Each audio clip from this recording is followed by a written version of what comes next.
آج اسرائیل BLA کو ہتھیار اور انٹیلیجنس فراہم کر رہا ہے جبکہ بھارت فنڈنگ دے رہا ہے۔ بڑی طاقتوں کے خفیہ گھٹ جوڑ اور سیکیورٹی بیانیے اکثر پردوں میں چھپے رہتے ہیں، لیکن جب اعتراف خود سرحد پار کی مقتدرہ سے آئے تو انکار کی گنجائش ختم ہو جاتی ہے۔ بھارتی صحافی شبھاکر مشرا کو دیے گئے ایک حالیہ پوڈ کاسٹ میں retired Indian colonel Rajesh Pawar نے ایسے ہی چونکا دینے والے اعتراف کیے ہیں، جس نے یہ ثابت کر دیا ہے کہ پاکستان کے خلاف کام کرنے والی کالعدم تنظیموں کی ڈوریاں کہاں سے آپریٹ ہو رہی ہیں اور کیسے تین ممالک کا مفاد ایک نقطے پر آ کر مل گیا ہے۔ ایک ترک کا اکا ہے اس وقت جو اسرائیل کے ہاتھ میں ہے اور جس کو بڑی کیئرفلی اور بڑی ماہرتا سے کھیل رہا ہے اور جس میں ہندوستان اس کا پورا ساتھ دے رہا ہے for obvious reasons and Muslim ممالک امہ کا حصہ افغانستان بھی ان دونوں ملکوں کا اس میں ساتھ۔ کرنل راجیش پورا نے اعتراف کیا ہے کہ ایران کو غیر فعال کرنے کے بعد اسرائیل کا اگلا اور اصل ہدف ایک طاقتور مسلم جوہری ریاست یعنی پاکستان ہے۔ اگر ایران کو انہوں نے نیوٹرلائز کر دیا اور وہاں ایک پرو اسرائیل پرو امریکن گورنمنٹ کو لے کے آ گئے تو اگلا ٹارگٹ پاکستان ہے۔ انہوں نے کھل کر یہ اعتراف کیا کہ ہندوستان نے خود اسرائیل سے رابطہ کیا اور یہ اسٹریٹجی بنائی کہ چونکہ اسرائیل ایران کو اور بھارت پاکستان کو کمزور کرنا چاہتا ہے، اس لیے کالعدم BLA کو مشترکہ اثاثے کے طور پر استعمال کیا جائے۔ ہندوستان نے اپروچ کیا ہے اسرائیل کو کہ بھائی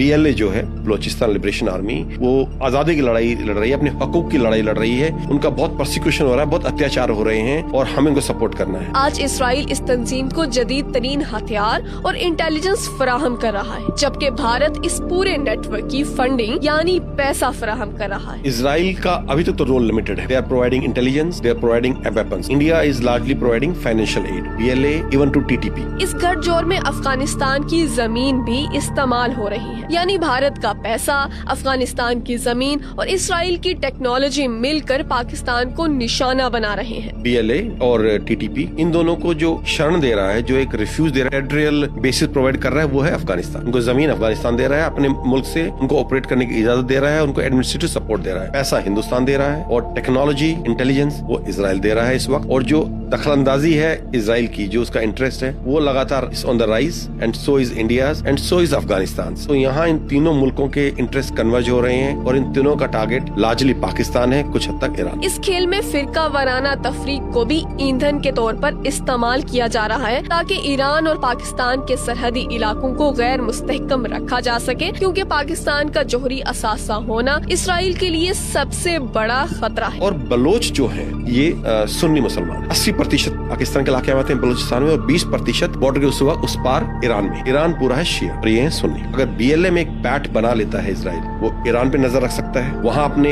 یہ بلوچ ایجنٹ تیار کر کے ہر ایک ایران کے علاقے میں بھیج سکتا ہے اور یہیں سے اپنے ایجنٹ بنا کے پورے پاکستان کے علاقے میں بھیج سکتا ہے اور پورے پاکستان پر نظر